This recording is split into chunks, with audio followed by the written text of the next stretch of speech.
We have in custody right now Donna Adelson. Donna Adelson. Now, a lot of people, especially the netizens, they were hoping for Donna Adelson to be the next person. Donna Adelson, maybe even Wendy as well, because it seems like this is a family affair involvement in regards to the murder of Dan Markel. And we have a footage of her while she's in court. It's a really short one, but I wanted to watch it with you guys. And I want to point something out that's interesting. Something that Donna is wearing. Doesn't that kind of look familiar? It's a green looking vest. It's the same thing that, if you guys remember, this fool over here. You guys remember this guy right here? This clown? This dude over here? The man who murdered 3 of his sons in front of his wife, Chad Dorman, wearing the same outfit. Seems to be an outfit that they wear if the person who is arrested is threatening to hurt themselves. So Donna Adelson wearing the same thing as well. We'll talk about why Donna Adelson is wearing that. When you guys find out about how the authorities may have been tipped off about Donna Adelson going to Vietnam and how Donna Adelson, or why they probably decided to put Donna Adelson in that outfit, it's really silly. It seems like she was on a jailhouse call with Charlie Adelson after he was convicted. And, I think maybe one day we'll get to listen to that jailhouse call. It'd be very interesting to see if they were speaking codes like they normally do, with TVs and, other codes that they use for other things. So we're going to come in here. We're going to talk about Donna Adelson, her appearance in court. And then I want to read the full arrest affidavit to you guys. Moondog. Hi, Moondog. Thank you so much for the resub for 19 months on Twitch. Hello. Thank you. I'm dual streaming on Twitch and YouTube right now, in case you were wondering. Have you guys seen this footage yet of Donna Adelson in the court appearance? It was released yesterday on Law and Crime, but I just want to know what your guys' thoughts are with what the judge is saying to Donna and the attorney. Good morning, ma'am. Ma'am, you were arrested on a warrant from Leon County, Florida. The charges are public order crimes. It says attempted solicitation, conspiracy to commit a capital felony, homicide, willful, it says homicide, maybe attempted homicide, I'm sorry. Attempted solicitation or conspiracy to commit homicide. And Donna shaking her head as if she's acknowledging these charges. She's like, yep, trust me. I know what I'm being charged with. She's like shaking her head in acknowledgement. Looks like 2 counts of that. So your attorney is here. Ms. Del Caso, anything you want to say?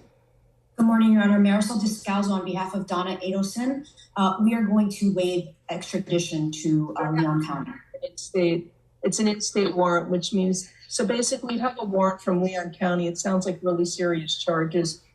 They have up to 15 days to come and pick you up. The reset date here is November 29th to make sure you get picked up. So I guess I don't understand the extradition part because they're all in the same state. It is within different counties, but I thought that if it's all the same state, they just take you up there. I'm just confused, I guess. Ms. Del Caso, what you can do is reach out to Leon County, the prosecutor's office there, and see if they'll agree to a bond. If they do agree to a bond, we are not going to give Donna Adelson a bond. We are not going to give her a bond. Oh my God. This woman had a one-way ticket to Vietnam with her husband a week after her son was convicted. And it seems like she's also fucking involved as well. If we gave her a bond, she's going to hitchhike out of there. She's going to pull a Caitlin Armstrong, okay? She's going to go to Costa Rica, get some plastic surgery. Oh God, we're talking about bonds over here. To Leon County, the prosecutor's office there, and see if they'll agree to a bond. If they do agree to a bond, you're welcome to contact Ms. F. She can send you a sample order we use. And with that order, we can sign. Judge, I think it's unlikely there's going to be an agreement on this. What's the solicitation case? Anyway. Okay, so you want to hear something funny though? She looks like a lady that was on my airplane yesterday. Mm-hmm. Did you come in from Paris? I did not. I wish. She looks like a lady who was on the airplane with me, for real. Wait, I'm confused. Okay, so this is the part where I am confused, though. I'm not sure if the judge is pointing at Donna Adelson, like, oh, she looks like the lady that was on my, plane from Paris yesterday. or if she's pointing at maybe Donna's lawyer. I'm not really quite sure who she's talking to. I'm very confused. But it's possible, you know, maybe the judge is just like on a positive high right now because she just got back from maybe an amazing vacation. She's in a good mood, you know, like maybe she's just trying to be super friendly. I'm just very confused. Who is she talking to? Is she talking to Donna or is she talking to the lawyer? I don't know. It's also a really random thing to just say as well.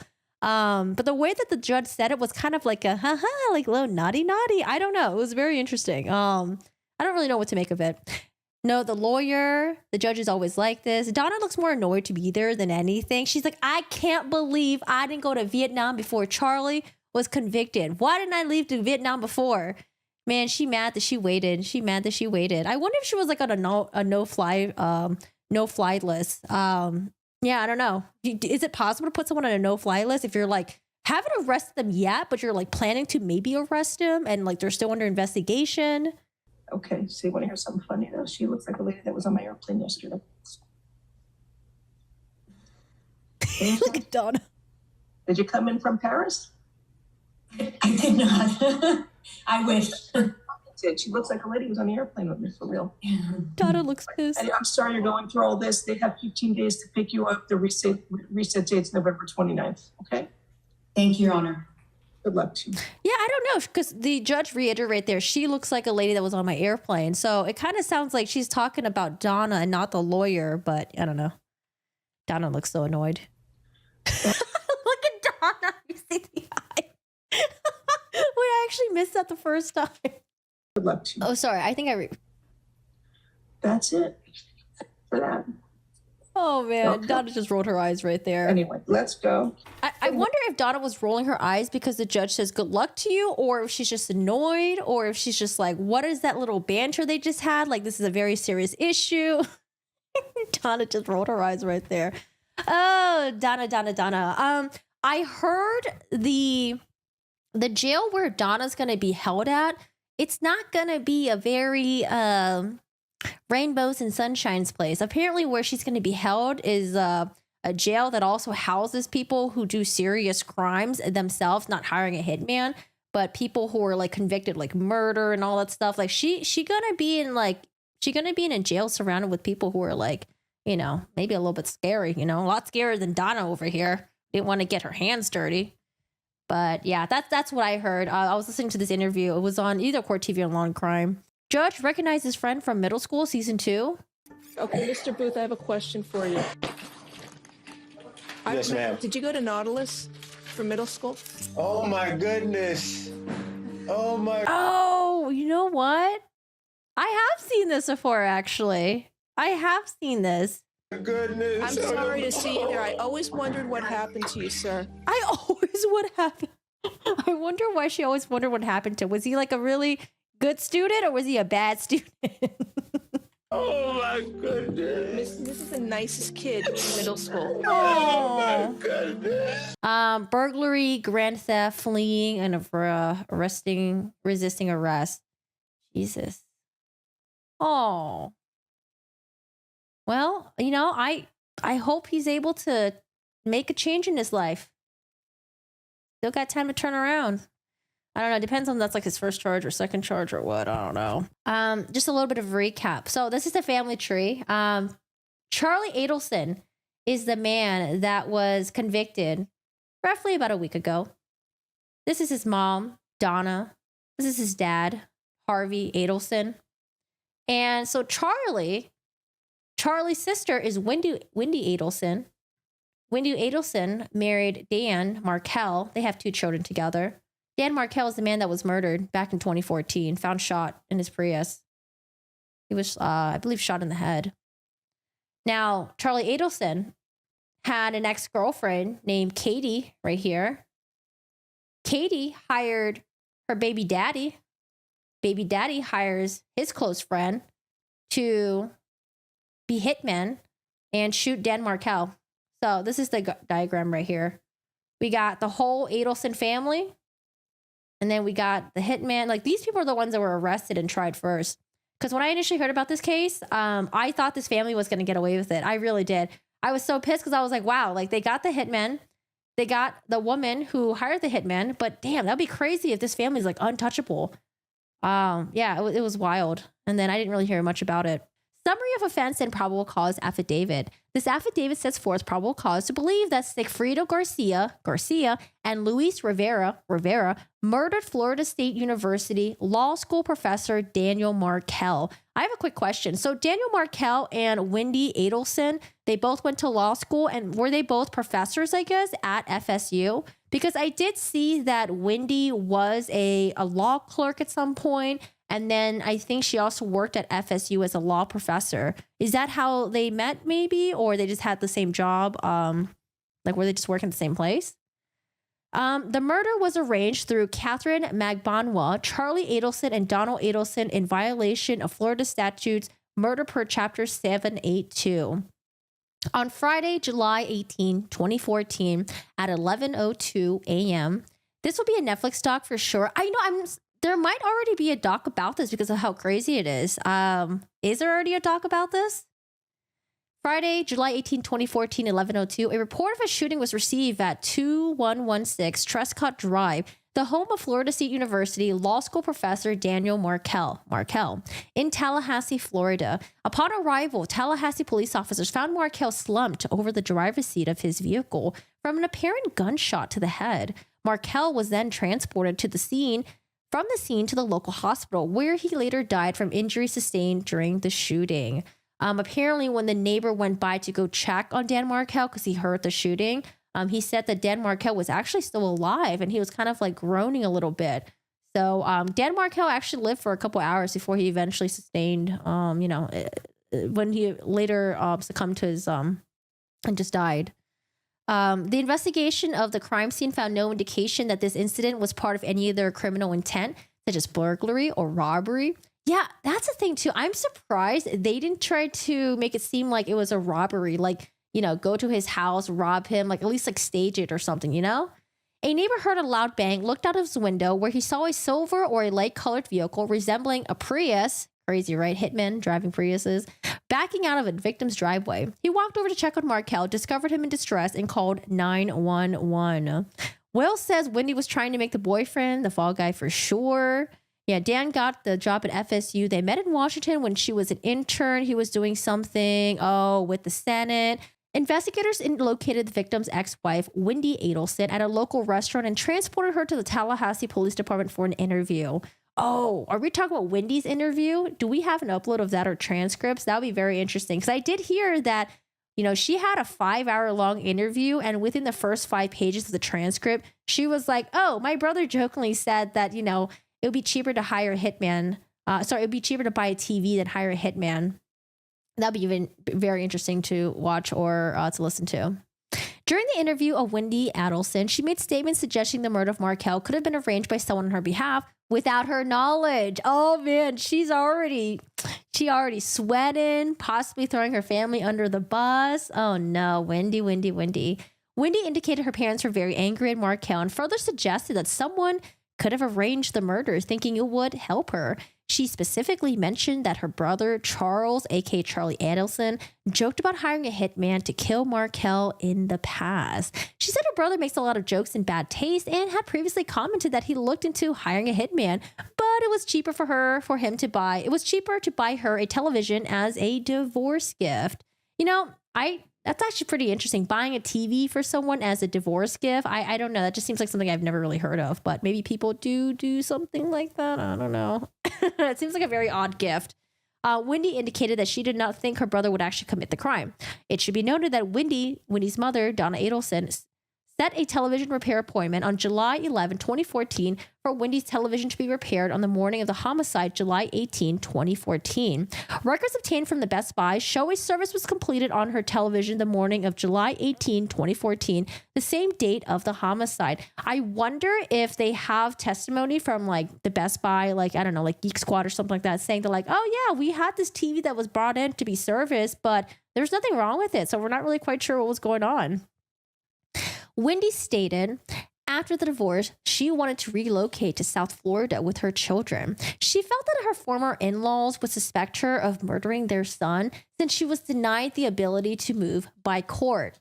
She already brought this up in their interview. Oh my God, she is self-snitching right here. Wendy filed for divorce on September 10, 2012. The divorce was later finalized by marital settlement agreement, MSA, on July 31st, 2013. Investigators reviewed voluminous documents, including emails, text messages, court documents. The review determined that Wendy Adelson, her brother Charles, as well as their parents, Harvey and Donna Adelson, were determined to have Wendy and the two Markel children relocated to South Florida, where the Adelsons reside after her divorce from Markel. Markel objected to his ex-wife moving his children to South Florida. Yeah, that makes sense because that's a couple hours drive. If he were able to visit the kids, he would have to fly over there. That's just a hassle for him. So he wants to be around the children's lives. You know, he wants to be involved. And on June 20th, 2013, Leon County Circuit Judge Hobbs formally denied with prejudice Wendy's motion for relocation with the children. After the court's denial, Wendy's parents, especially her mother, Donna Adelson, repeatedly tried to convince Wendy to coerce Markel into allowing the relocation to South Florida. Listen, this is a man that loved his children. He wanted to be around for them. Donna suggested the family offer Markel $1 million to allow the relocation, with Donna Adelson and her husband Harvey Adelson contributing 1/3. Wendy Adelson contributing 1/3, and Charles Adelson contributing 1/3. Donna also suggested that Wendy threatened to convert Markel's children to Catholicism, knowing Markel was very observant in his Jewish faith. I thought the Adelsons are also Jewish as well. So when I heard about this, I was very confused why they would threaten to convert to Catholicism, right? Aren't they Jewish? And the religious practices of the children were of the utmost importance to Markel. Jesus, why did they hate him so much? I have no idea. Wendy Adelson, prior boyfriend, Jeff LaCase, stated Wendy disclosed to him that Charles had seriously looked into hiring a hitman in the summer of 2013, and he was told it would cost either $15,000 or $50,000. LaCase also reported that when he was visiting Charles Adelson with Wendy in the spring of 2013, Charlie bragged about being connected to a Cuban criminal element. Oh God, they're so cringe. It was learned that around the time of the murder, Catherine McBanwell was involved in a personal relationship with Charlie. McBanwell's cellular telephone number was Call records show McBanwell as one of Charles' top contacts, and text communication confirmed the relationship was more than a friendship. Yikes. The TV screen was, broken, made the TV unreliable. The TV was broken on purpose, you think? Wendy blamed the kids, saying one of them threw something at the TV. They hated him because they were only getting one side of things. Wendy complained about him. Just sad. They are Jewish. Okay, it's so weird. Why even make that threat? Because I was like, oh, maybe they are Catholic and that's why they threatened that, I guess. But they're also Jewish as well. I don't know. This makes no effing sense. Oh my goodness. Okay, it was later confirmed by Catherine McBanwell that Charlie enlisted McBanwell, who then enlisted the father of her two children, Sigfrido Garcia, to carry out this murder. Garcia enlisted Rivera's assistance, and McBanwell, Garcia, Rivera were compensated for their actions. McBanwell was the only link between Markel and the shooters, Garcia and Rivera. McBanwell's only ties to Dan Markel are Charles Adelson and a couple instances where she met Wendy Adelson. Oh, they met before? Oh boy. The only way McBanwell, Garcia, Rivera knew of Dan Markel and his relationship with Adelson family was through Charlie Adelson. While in the interview room, Wendy wanted to call her parents to notify them of the incident. Now, while contemplating out loud as what she would say, she told the victim advocate sitting next to her that her parents were very angry with Markel, described it as a very fucked up situation. Wendy then called and talked to her mother, Donna. After notifying Donna of the shooting, Wendy asked do we have recording of this interview? I think it'd be really interesting to see her demeanor. After notifying Donna of the shooting, Wendy asked her to notify Charles of the shooting so Wendy would not have to do so. After Wendy's conversation with her mother, Donna Adelson called Charlie's cell phone at 7:11 p.m., which went to voicemail. Charlie then called Donna's cell phone at 7:13 with a call duration of 5 minutes and 47 seconds. Now at 7:29 p.m., Charles called Donna again with a duration of 6 minutes 31 seconds. At 7:36 p.m., Charles called Catherine McBanuel's cell phone with a duration of 2 minutes and 49 seconds. So this whole chain here kind of just shows who's involved possibly, right? Because I think anytime when Wendy would say something, it would be like from Wendy to like, I don't know, the direction of like the mom, and then to Charlie, and then from Charlie to Catherine, and then maybe even Catherine to the hitman as well. You got like this whole chain that's just like this thread that's just connected. Ay, ay, ay. Yes, I highly recommend you listen to Wendy's interrogation. She drops Easter eggs everywhere. Murder can't be telling. LOL. I've not seen it yet, Esther. How long is the interrogation or / interview? Ay, ay, ay. Wendy's parents, Harvey and Donna Adelson, made contact with the lead TPD investigator at Markel's memorial service on Sunday morning, July 20th, 2014 in Tallahassee. They agreed to contact the TPD investigator to arrange an interview before returning to South Florida. The following day, the TPD investigator contacted Wendy on her cellular telephone. Once the investigator identified himself, Wendy claimed to have a bad connection and call was terminated. Sorry, I'm going to get some cough drops really quick. You have long COVID? It's been 3 weeks. I just got the coughs, and it's just like, oh, it's so annoying. I'm like, go away. How long? When is it going to go away? Can it go away, please? And what is considered long? Is it like more than a month of symptoms? Harvey Donna left Tallahassee with Wendy and the grandchildren the day after the memorial service without speaking with the investigator as promised. And the fact that they try to erase him essentially, I heard that the kids have not even visited his gravesite. I heard that within a year after his murder, Wendy changed their last name from Markel to Adelson. Seems so petty.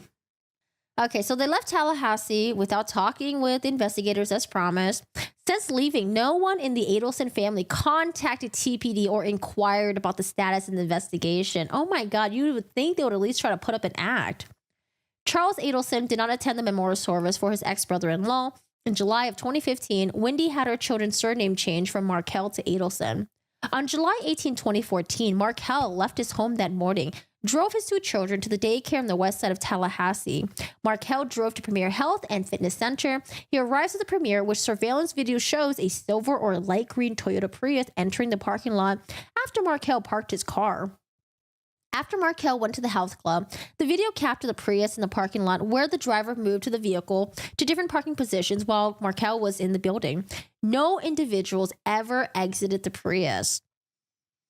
Additional surveillance video discovered for the day of the homicide showed the same Prius before and after the homicide, including following Markel to Markel's neighborhood immediately prior to the shooting.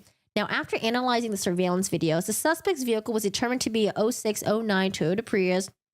Wait, you can rent cars that's... Oh, never mind, because I forgot. This is back in 2014. They have cars that old to rent? Toyota Prius with a silver pine mica paint color. The Prius had tinted windows, sun pass transponder on the top center of the windshield, a missing tow hook cover on the front bumper, and a black passenger side mirror casing. It was determined the Prius followed the victim throughout the morning and back towards the residence where the shooting occurred. The suspect vehicle fit the description given by Markel's neighbor after he heard a gunshot and looked out the window and saw the Prius backing out of the victim's driveway. Florida Department of Transportation records for Sun Pass on Alligator Alley, I-75 west of Fort Lauderdale, on July 16 and July 18, 2014, had one account listing as a Prius as the customer vehicle. The SunPass transponder activity was consistent with cell data site for Rivera and Garcia's handset travels. Wait, so someone told me that the hitmen had burner phones? I wonder if this is going to say that they had burner phones. Because I was wondering, like, did they actually take their personal phones on this freaking road trip? Or did they have burner phones that they thought they were going to, at some point trash and it wouldn't be discovered? I don't know, man. Oof.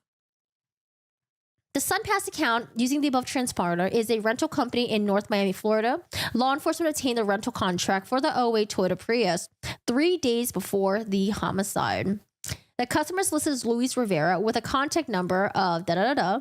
Second telephone number also has written on the rental contract da-da-da, Garcia's brother, with the word Garcia's phone with the road brother wouldn't besides the number. The rental contract indicates the Prius was checked out at 6:15 p.m. on July 15, 2014, and rented to Rivera through July 21st, 2014, 3 days after the homicide.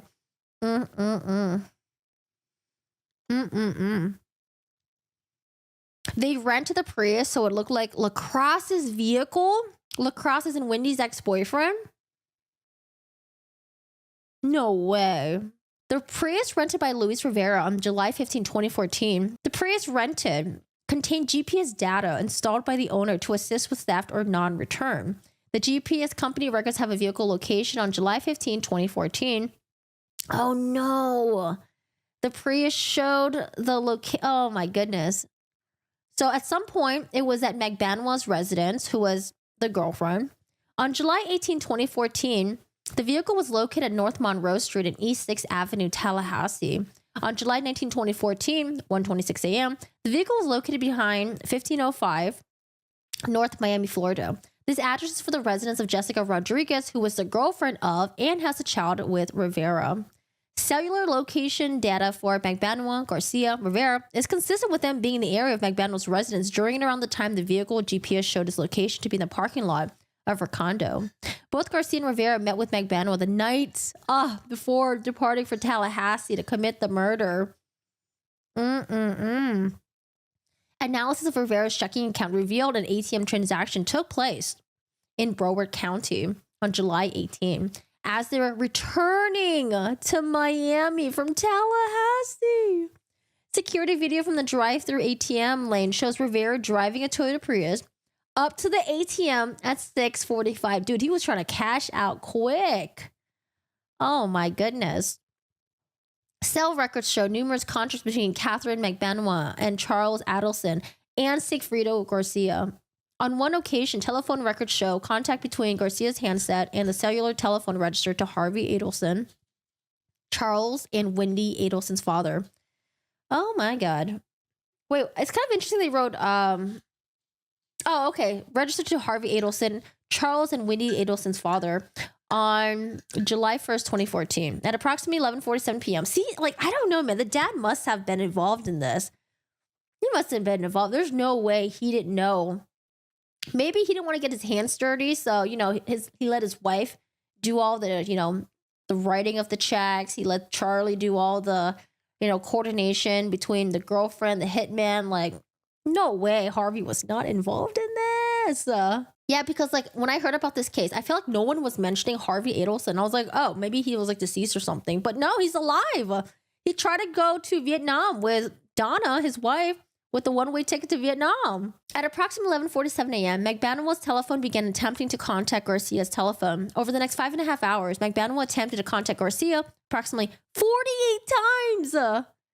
Oh no. At 5:05 p.m., Magbanwa made contact with Garcia. They had a conversation for 6 minutes and 22 seconds. Approximately 9 minutes later, at 5:20 p.m., Garcia's cellular telephone attempted to contact Harvey's cellular telephone. Oh my God. Why would they have Harvey's number? I wonder why.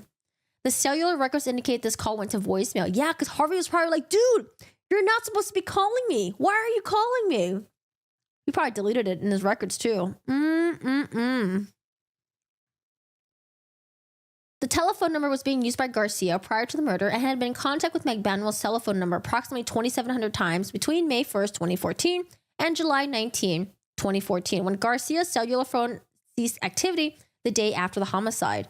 2,700 times? Jesus. The hell could you be talking about? That's a lot of phone calls. I know they got kids together and stuff, but damn. But it's saying the day after the homicide, the phone data ceased activity. Oh, Lord. This telephone number belonged to Luis during the time leading up to Markel's number.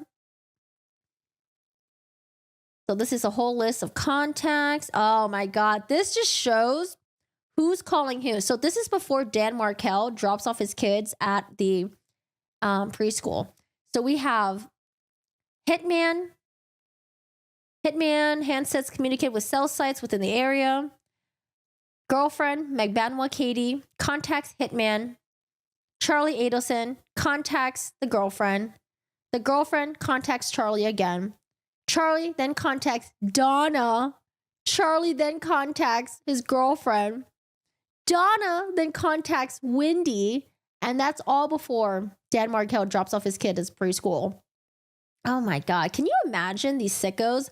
They're probably getting so amped up and excited, like, oh my God, it's going to happen. It's going to happen. Like, oh, you guys ready? You guys ready? Like, oh my God, it's going to happen. Like, God, sickos. How could all these people just be dumb enough to go through with this? All right. So again, more contact stuff. It's just basically phone calls between, let's see. So Dan and Markel at some point does contact Wendy. Charlie calls Wendy. Wendy calls Charlie. There's Donna in there. There's Katie in there. They're all just calling each other back and forth. This is before the gunshot is heard. On the morning of July 18, 2014, Garcia's telephone ceased activity just before 10 a.m. while in the area of the Premier Gym, with the last text message occurring at 9:58 a.m. Oh yeah, I think at some point they were like, oh yeah, we're going to put our phone in like airplane mode, or they like turn off their phone or something. The next event on Garcia's telephone was a text message and a notification being received at 12:29 p.m. Immediately after 12:30, Garcia placed a call to Meg Benoit, which is the first contact initiated by Garcia after the homicide. This call occurred when Garcia's phone was in the area of Lake City, Florida, on or near I-75, approximately 1.5 hours after the shooting was reported. Now, approximately 2 hours after Garcia and Rivera, the hitman, arrived back in Miami, Meg Benoit departed her residence and went to Rivera's residence while attempting to contact Garcia telephonically. While Meg Benoit, Garcia, and Rivera were together, Meg Benoit had a telephonic call. Telephonic, that sounds kind of funny. Had a telephonic call with Charlie Adelson. Man, this is when they were getting paid, I guess. Meg Benoit traveled north to Charlie Adelson's residence, where she would remain until the following morning. Meg Benoit stated that while at Charlie Adelson's residence, Charlie Adelson was armed and acting frantic. Charles told his mother and father had just left his residence, left money that his mom had washed. This family thought they were so slick. I wonder like how many crime videos, crime movies, crime TV shows they were binging. So I guess like she didn't want there to be like thumbprints, fingerprints on the money. So she actually watched the money, because when Katie got it, the money was all damp and stuff like that. But dude, it's like there's so many other things you did that was just so y'all fucked up, I thought they were so smart. At Adelson's trial, Meg Benoit testified the money she received was damp and moldy, consistent with being physically washed, and was stapled into $1,000 stacks. Okay, remember the $1,000 stacks. Meg Benoit took Xanax that was provided by Adelson, fell asleep. The next morning, 7:19 at 9:44 a.m., Meg Benoit left the residence and was told by Adelson that the money was in the trunk of her car. Meg Benoit attempted to contact Garcia. Communication records in Charles Adelson iCloud data shows Donna Adelson telling Charlie she was outside your house at approximately 9:59 p.m. on July 18, 2014. Now, for those of you guys who don't know, do you guys want to guess how much money you think they got to do all this? How much money do you think they got for killing a man? How much do you think they got? Because I thought they got hundreds of thousands of dollars. Thought they got like $500,000 each or something like that. I don't know, because they were willing to give Dan Markel $1 million to have, for him to let the kids and Wendy relocate to South Florida. Yeah, I thought it was like a lot of money. You'll find out. Communication records in Charlie Adelson's iCloud show Donna Adelson telling Charlie that she was outside your house at 9:58 p.m. Cell phone records show for Donna Adelson and Harvey Adelson show the arrival time of 1:25 a.m. in Florida, Orlando, Florida, leaving an approximate hour and a half block consistent with her being at Charlie's residence. Donna and Harvey traveled to Orlando for that evening, then on to Tallahassee the following morning. $1 billion. Not even close. If I remember correctly, I think it's only like $100,000, but not each. $100,000 divided by 3. They got like 33 grand each for this. Like, are you serious? Correct me if I'm wrong, chat. Prior to the homicide, Katie was employed at Miami area dental office. Investigators revealed that after the homicide occurred, Katie started receiving paychecks from the Adelson Institute for Aesthetics and Implant Dentistry, which were handwritten and signed by Donna Adelson. I wonder if she's going to be like, oh my God, that's not my signature. It's been forged. These paychecks started in September 2014 and were consistent with the amount of $407, which she received every 2 weeks.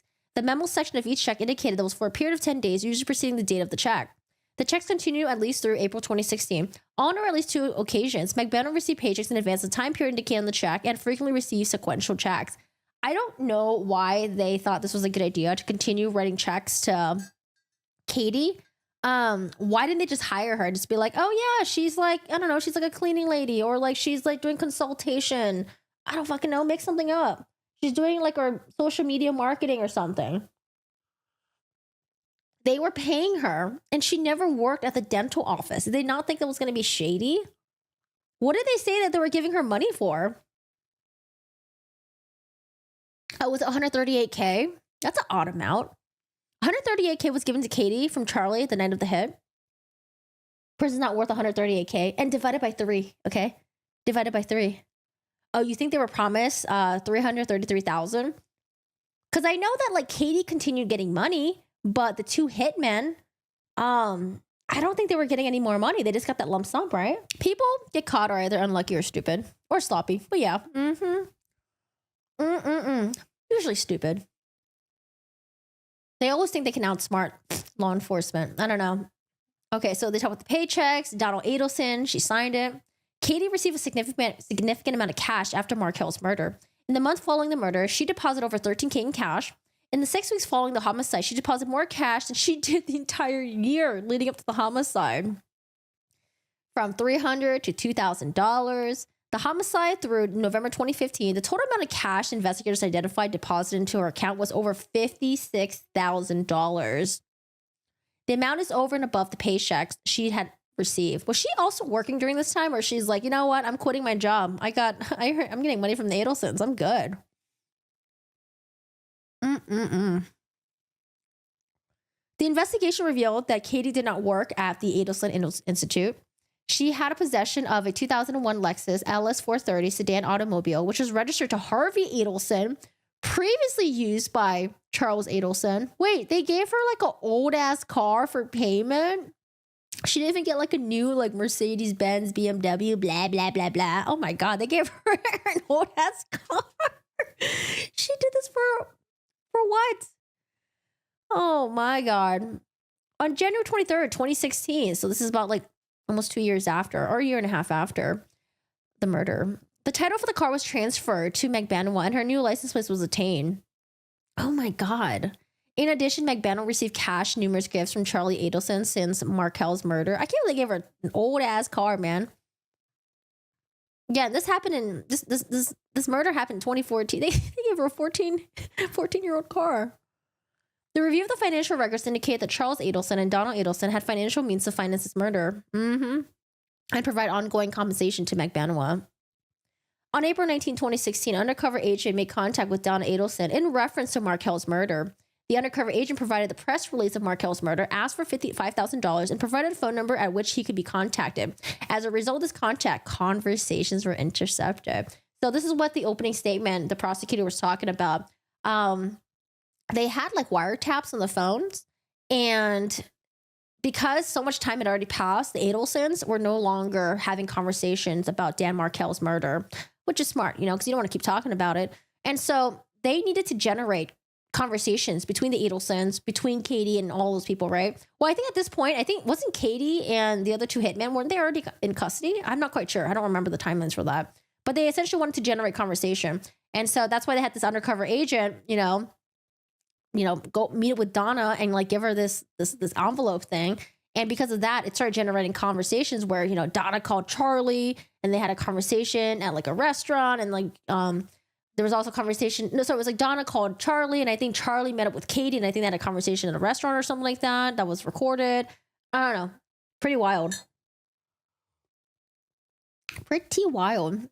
Yeah, good luck forensics. It's so good these days. When I heard that they gave her a car, I thought they gave her like a spanking new, like, I don't know, Lexus or something like that. Oof. Oh, so by then Luis was already in for gang-related offenses? Okay. Call number 1380. Donna Adelson calls to Charlie, asking him to meet her about some paperwork that was hand-delivered to outside her condominium. Oh, they lived in South Beach. Ooh, nice area.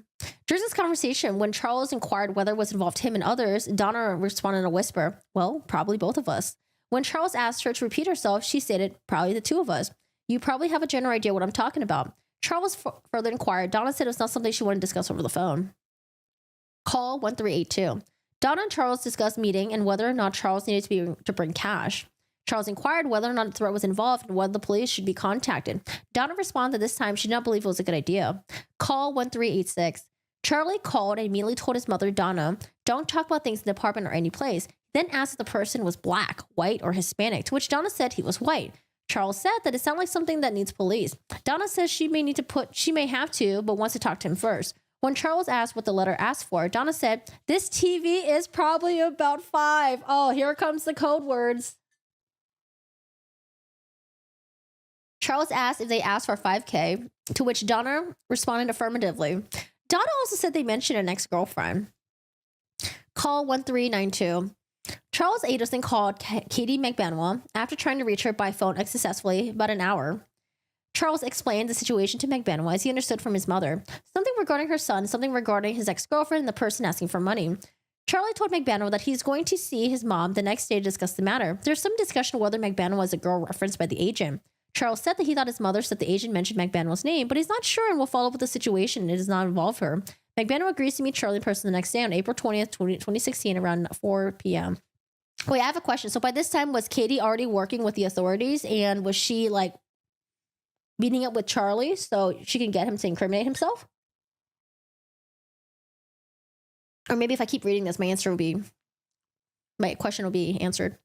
Charles never contacted any of the females to discuss the contact between his mother and the other cover agent. So again, since him and Katie had broken up, he's had other ex-girlfriends.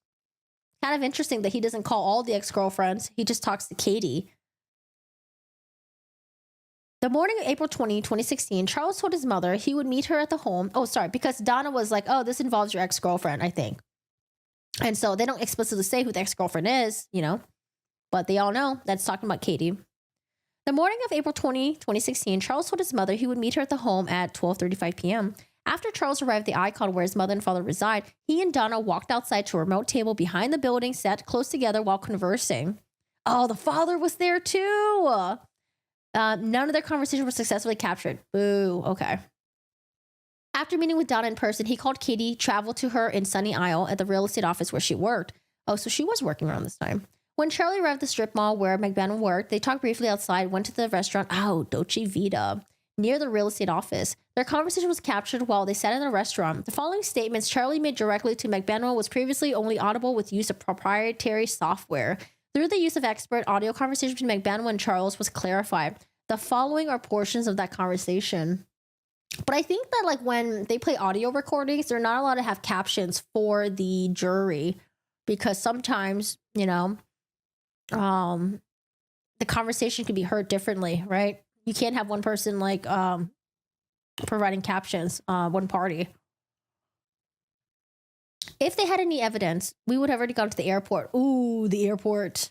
The problem is, even if they bugged this, even if they bugged your home number, but even if they bugged your phone, okay? KM, question mark.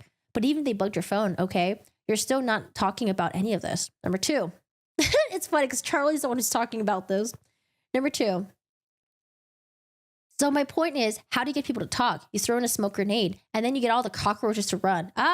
There's smoke in the house. There's smoke in the house, and everyone's running, and everyone's talking. You throw a smoke grenade. What do you think? Number 3. They may have approached my mom because my dad may be someone who is carrying a gun. You never know if someone's, you don't want it to turn to a fucking shootout, I can tell you, a lot of times they carry on me. I mean, someone comes up to me, KM, you carrying on you right now? I mean, I'm going to start carrying one on my back. Like, a holster that fits in your shirt. If someone comes up to me, they better be ready to shoot because I'm going to shoot them. Someone comes up to me and asks for money right now. Yeah. And then guess what? The fucking police shows up and there's a doctor. Oh my God. There's an oral surgeon standing there with a dead gang member and the fucking driver. They're not going to come down too hard on me. And I'm not going to talk anyways. I don't know much. I don't trust them. That is his mindset right there. That is his fucking mindset. He was like, you know what? We are a prestigious family, part of a very successful dental practice in Florida. We're going to hire a Southeast Asian woman and her gang buddies to do our bidding. And you know what? At some point, if they do narc on us, it's going to be our word against theirs. Who are they going to believe? That's probably what his mindset was. That's probably why they were so arrogant about this, why they thought they were going to get away with this. Oh my God. I'm assuming Katie is Is she Filipino? Or is she a Filipino? It sounds like a Filipino, like last name. Dude, I wonder when Katie heard this, Katie was like, more red flags, more red flags, more red flags. I wonder if this kind of like ticked her off a little bit. She's a Filipino? Okay. Yeah, the last name sounds very Filipino. Number 4, Katie. This is not like some chick showing off a tattoo to your man. This is happening in serious because these people are coming back. They didn't go through the trouble of seeking my mom out to hand her that and then go away. So I got 2 options. They're not going away, may wish they'd go away, never come back, but they ain't going away. The trouble they went through. Number 5, no, it's very simple. Like, you're going to charge me? Charge me.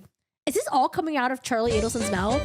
Number 6, they're not going away. They came very equipped with details. Where did the details come from? I don't know. The details.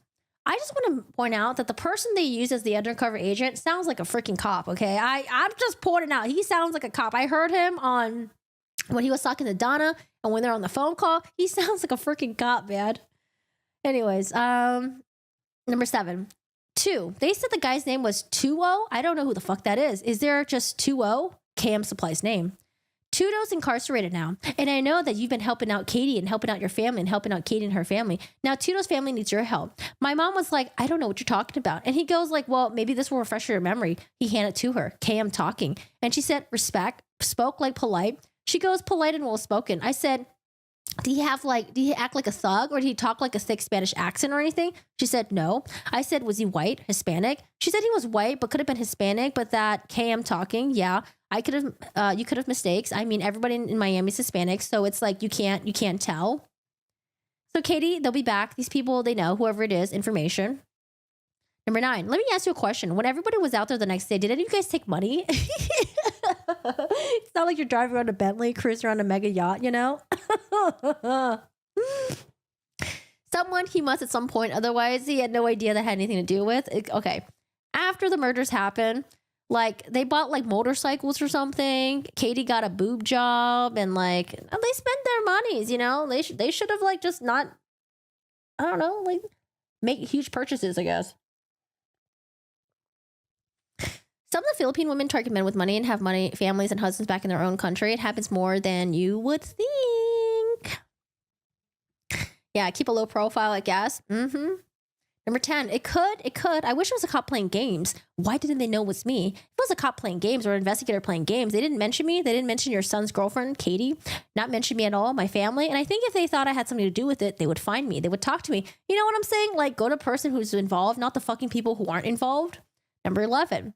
And I'm not involved, but if they knew your relationship with me and not my family, like I dated you, not my mom. They knew my dad's name. This person obviously doesn't even know who we dated. That's a direct connection. Is who was her boyfriend? The 7-year-old guy, Dr. Adelson, or the 37-year-old Adelson, or the 37-year-old I can't say this, or the 37-year Dr. Adelson.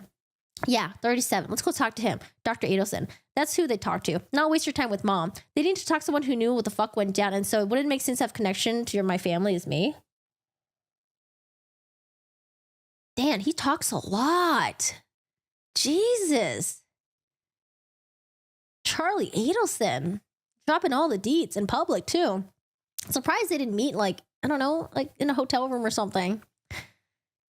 Number 12, your connection to my family is not my mom. Yeah, you work for the office now because the checks are from there. Just because you come in and work on the weekends, which I trust that you're doing because I never see. Oh my God. Wait, so they were trying to hire her to go work there. But he's saying that like, oh, you're never actually there though. Yikes.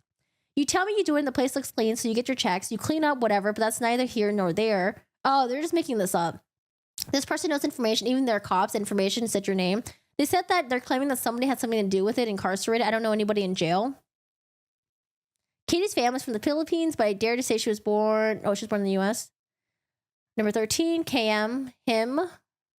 Number 14, this is what I want you to say. I want you to call this person and say that I got a call from some friends of mine who say that you reached out to them, that you mentioned my name. And remember, protect your name recently. So what you're going to say is, I got a call from some friends of mine who said that they reached out and you had mentioned my name. These people want to go to the police because they had nothing to do with what you're talking about. Okay. And frankly, I don't know what they're talking about. I don't know what you're talking about.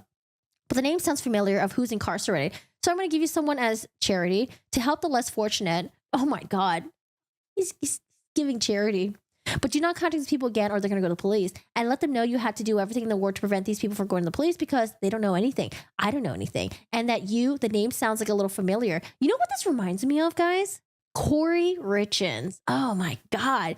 Corey Richins thinking she's like the super smart mastermind behind all this, directing people to do this, do that, say this, say that. Like, I'm getting Corey Richins vibes right here. Book author accused of murdering her husband. Number 15.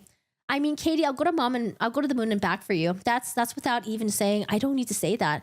Katie says, but that's what you know. It's like, you know what I'm saying? What the fuck? Help me out. Like, you know, and I don't have to. I have to sit here and tell you what I would do. I would show you what I could do. You know what I'm saying? Like, you know how I am. Like, I look things to do. You don't ask me to do shit. I'm the one that's like, hey, Noah's birthday's coming up. I got you. You know, I'm the one who's like, anything that I can, you know, you don't ask. I'm the one who's like, hey, I'll sell your Lexus for a very good price. I know you're having car problems. Okay, I don't know what this has to do with anything. She's like the go-to person for him, I guess. Is that what she's trying to say? Number 16. Corey's very entertaining. Yeah, Corey, can't wait for her trial to happen. I know the Adelsons, with Adelsons are like, but we're helping the less fortunate. We're such good people. This is charity.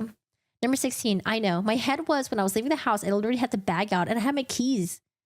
I know well if your guys can swing by the house later. So what are we doing? Kay, I'm talking. I want you to take it back. Write the number down. I'm going to give you cash. And I want to talk to 712, 6570. All right. A lot of it was stuff that some of it just I didn't understand.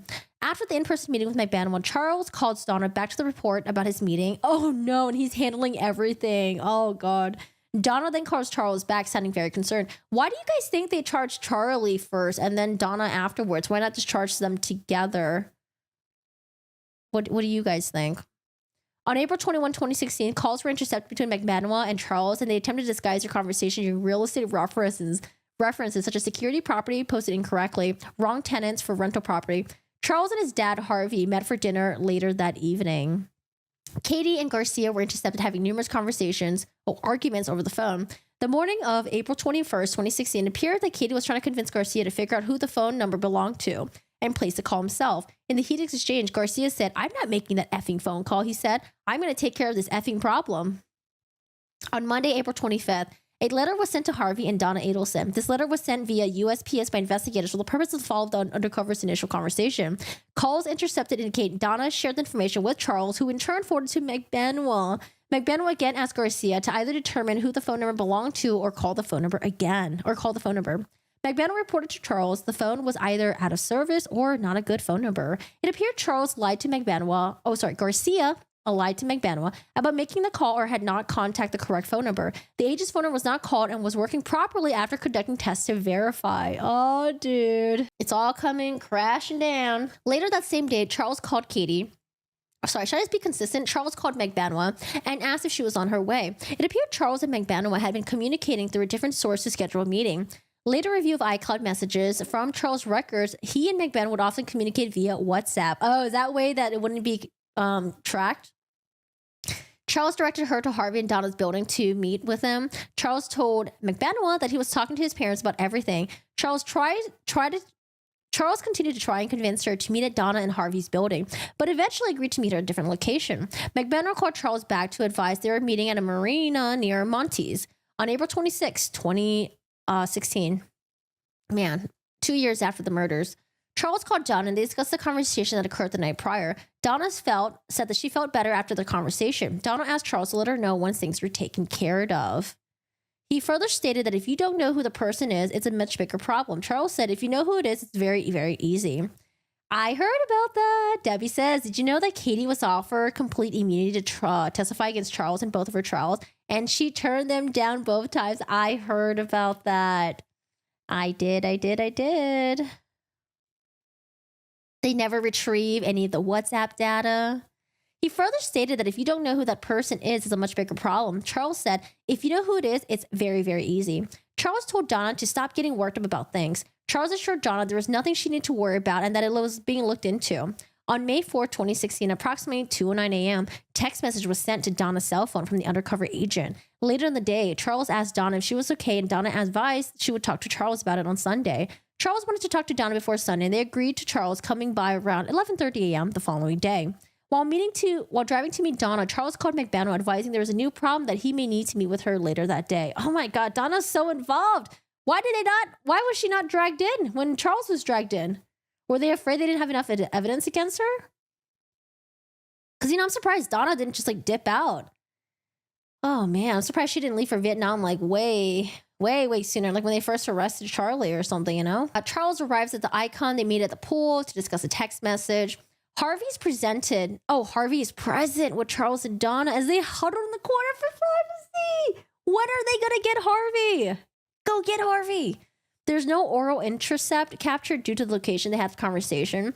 After the meeting, Charles left the Icon, called McBanoa, asking her to show someone how someone would get the mother's number. McBanoa told Charles it's possible to locate the phone number online. Charles used specific phrases sent via the text message. Jesus. Charles called Donna and they discussed paying the $5,000. Charles advised the sooner they pay the money, the better. They discussed being nice but firm when the money is paid, so the person knows that it's only a one-time payment. At Friday, May 16, 2016, 5:03 p.m., Donna successfully contacted the agent by calling his phone number. The total duration was 8 minutes, 48 seconds. Oh, this is a recorded call that I want to listen to. In summary, Donna made the excuse that her grandchildren had possession of his phone, so she did not know he called. Donna went over the previous contacts between herself and the agent. She said she took him seriously when she was stressed out. She claimed she asked friends what she should do. She denied knowing anything referenced by the agent concerning help provided to her by the agent's friend, Rivera. She then brought up a reward offer and suggested he seek that out instead. The agent reminded her that all he asked for was $5,000. Donna claimed she had nothing to do with the death of her ex-son-in-law, and that she was left out of the loop. The agent reminded her the problem was not going to go away, that she did know she did know McBenoit and what was done for her. Donna continued to deny the knowledge and ended the conversation by saying she would call the agent back. Oh my goodness. Man. And you know what's the crazy thing about all of this? They did not alert law enforcement. Like, hey, by the way, like, remember the death that you guys were investigating of my ex-son-in-law? For some reason, we're getting these like really weird calls and they're trying to extort us, and like, we had nothing to do with this. Apparently, they did not alert the authorities about any of this. Wonder why. All right, here's a call. Charlie called McBanoa about a new CD he wanted her to listen to, indicating he had a recording of the call between Donna and the agent. Charles used a reference, Potbelly Pigs, police, to which McBanoa responded, that's not good. On May 25th, Sigfrido Garcia was arrested for the involvement of this case. On May 26th, electronic surveillance suggested that Charles Adelson and Catherine McBanoa were in close proximity of each other and may have met in the overnight early morning hours. On June 28th, 2016, Luis Rivera was now arrested for his involvement in this case. Oh man, here it goes. On September 30th, 2016, a proffer was conducted with Luis Rivera in the presence of this attorney. The proffer was not recorded. Rivera was sworn prior to any testimony. Rivera stated he has known Sigfrido Garcia since childhood. Garcia told Rivera about a high-dollar robbery he wanted to do with Rivera in Tallahassee, Florida. The first time Rivera and Garcia traveled to Tallahassee was in June 2014. They departed for Tallahassee in June 2014 was when Rivera learned Garcia wanted to commit murder, not robbery. Garcia promised Rivera $30K, really? It's $30K to commit murder. While en route to Tallahassee, Garcia provided Rivera with more details explaining a woman with 2 kids wanted her ex-husband murdered so she could have full custody of the children in Miami. Garcia told Rivera the offer was presented to him by Catherine McBanoa and the total payment for the murder would be $100K. Oh, Rivera suggests robbing the woman of the $100K instead of committing the murder. Exactly. That's, because Charlie was like, oh, these people are trying to extort me. They're like framing me for this. But really, they went off and did their own thing. They killed him and they wanted to come back to me and blackmail me. It's like, well, if they really just wanted the money, why didn't they just go after you? If they knew you had like hundreds of $1,000s of cash laying around because Katie knew that because she slept over your house, why wouldn't they just go to your house and just rob you instead? Why commit murder and then try to blackmail you into this? Like, this whole thing was just wild. The fact that he tried to present that as his defense, just fucking wild. Oh yeah, I think we're gonna watch that actually. Timothy Ferriter's sentencing. Yeah, we'll watch that on live stream actually. The two traveled with a long barrel 38 Taurus revolver and a short barrel black 38 S&W revolver. The two around the victim's residence followed the victim's vehicle. Rivera recalled Garcia having a color-printed photo of the victim with the words printed on it. Rivera could not recall what was printed. They would eventually park the car at Winthrop Park and wait for the victim to leave. Rivera would later show investigators where they parked and the route they took to the victim's residence. Jesus. Rivera said that Garcia told him McBanwell approached Garcia with the offer of $100K to be divided between the three. Wait! It is divided between the three. 40 was for Garcia, 35 was for Rivera, and the remainder was for McBanwell. Garcia later offered $2K more to Rivera. After losing the victim and failing to complete the murder in June, the two decided to return to Miami. Approximately a month later, the two returned to Tallahassee to commit the murder. Rivera rented the Prius in his name. They arrived at Tallahassee. We know all this already. They traveled back to the residence. Yep, we know this part. Garcia was the one that shot the victim twice in the head, returned to the Prius. Why even have the other hitman there? It's like, why was Rivera even there to begin with?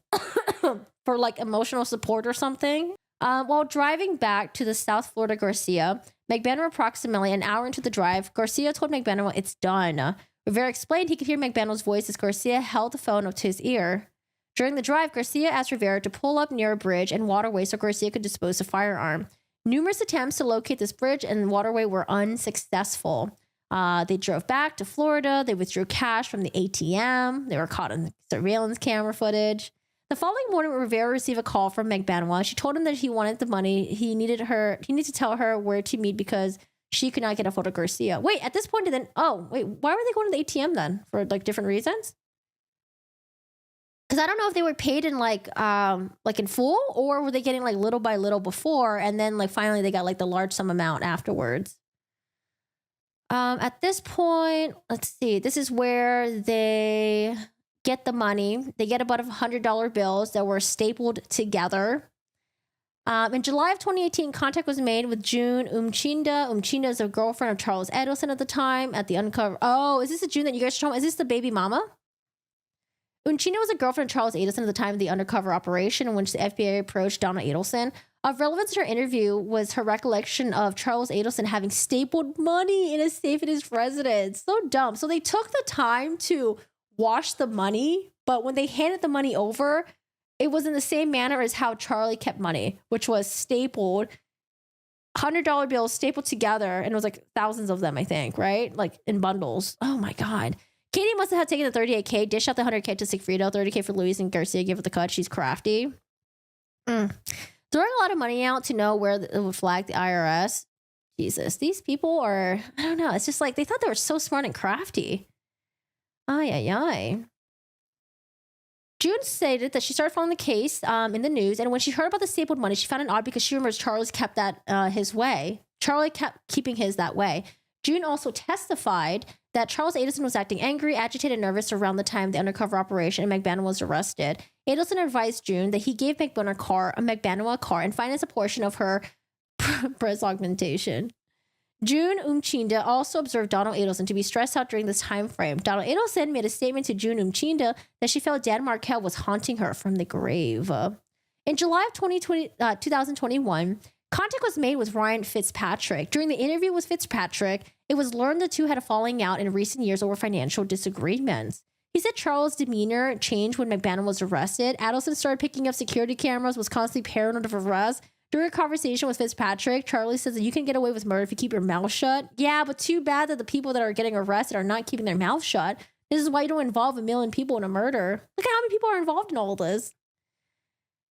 Fitzpatrick also stated that Charlie stapled his money together because he had received money from him in that manner. Fitzpatrick said that Charles stapled his money in $1,000 increments. Yikes. Sorry, in $1,000 increments. Oh, man. In October 2019, Garcia was tried and convicted. He was sentenced to life in prison. In April 2022, the clarified audio recording from Dolce Vita revealed Charles Adelson making additional incriminating statements. He was arrested for first-degree murder. Oh, okay. So once, because I did remember the prosecutor mentioning this, they finally had the technology that can isolate the voices from the audio recording and take all the background noise. And at that point, that's when they decided to arrest Charlie Adelson. But couldn't they have arrested him before for more? Like, I don't know. Like, didn't they already have a lot on him? Oh, Bree is. Okay, Bree is the baby mama. Oh, June was just the ex-girlfriend. Okay, thank you for the clarification. So he was arrested in May 2022. Catherine McBanwell was tried, convicted. She was sentenced to life in prison. In October 2022 and November 2022, the proffers previously mentioned were conducted with Catherine McBanwell. In October 2023, trial for Charles Adelson commenced. On November 6, 2023, he was found guilty of all charges. He will be sentenced December 2023. So he's going to be sentenced like 1 month. In Adelson's trial, McBanwell testified that Adelson told her that his mother, Donna Sue Adelson, had just departed his residence at the time McBanwell arrived the night of the homicide. McBanwell said the money she received appeared to have been washed. Jail calls. Oh, man. Here's where we're at right now. The jail calls over here. Jail calls from Charlie Adelson's guilty verdict include multiple calls in which Donna Sue Adelson is telling Charlie that she is getting things in order, creating trust, making sure that her grandchildren are taken care of. Donna discusses plans to off herself, but also discuss plans to flee to a non-extradition country. Why would she say this in jailhouse calls? That's why I want to know if in the jailhouse calls, was she speaking in codes as well? Like, I'm sure they were probably speaking in codes, or they're like, you know what? Let's drop the codes. I'm just going to be straight up. But like, they have to know the jailhouse calls are recorded, monitored. Like, why would she be telling him this? She's self-censoring herself. Anyways, Donna Sue Adelson has considerable financial resources to accomplish this. On November 7, 2023, so this is the day after Charlie was found guilty of all charges. November 7, Donna and Harvey, the husband, booked flights to Vietnam with a stop to Dubai. Apparently, Dubai and Vietnam, they don't have extradition treaties with the U.S. So if you want to like get a convict back from those countries, it's kind of hard. It's kind of tough. It doesn't mean that the U.S. ain't going to come and get you, but apparently it's like kind of hard and like, I don't know, it might be like headache if they can even find you to begin with, right? The flight EK0214 departs Miami, Florida on November 13, 2023 at 8:10 p.m. to Dubai. Flight EK0392 departs Dubai on November 15, 2023 at 9:35 a.m. and lands in Saigon at 7:35 p.m. And again, you know, it's a one-way flight. They did not book a round trip. Am I on a way? Yes. It takes me 20 minutes to get there. But you said it was raining. Is that okay? Oh my goodness. Wild. Wild, wild, wild. I don't understand why they were being so careful about everything. Why would they be doing the jailhouse calls? And yeah, guys, thank you so much for engaging with the community tab as well. I've been asking you guys questions on there. I have polls on there, giving you guys updates on some cases as well. So I do appreciate your guys' feedback. I do read them. And if you guys are new here, join the Discord if you guys want. We do have a Discord section. And again, I do appreciate you guys. Thank you so much for the likes. Thank you for liking the video. If you guys are new here, hit the subscription button. And thank you for support with the, thanks for joining the memberships and stuff like that. So I hope you guys have a good one.